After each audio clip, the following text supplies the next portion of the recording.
పాకిస్తాన్కి నీరు వదలాల్సిందేనంట.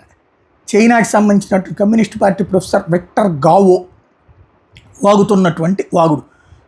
చైనా ఆర్థిక వ్యవస్థ చాలా పెద్దది, కానీ దాని వ్యాపారం ఎక్కువ భాగం మలక్కా జలసంధి ద్వారా జరుగుతుంది అన్నటువంటి విషయం ప్రపంచానికి తెలీదా?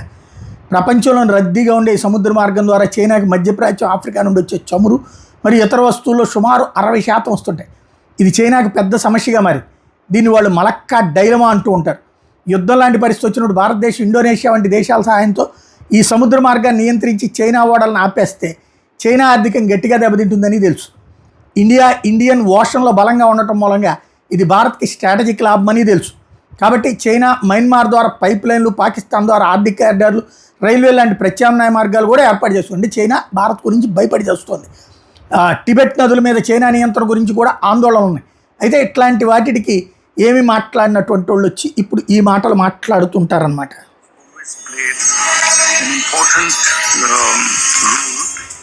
అక్కడ ఉన్నటువంటి ఎవడో ఇట్లాంటి బచ్చాగాళ్ళు మాట్లాడినంత మాత్రం భారతదేశం తన వైఖరి మార్చుకోదన్న సంగతి తెలియదు వీళ్ళకి.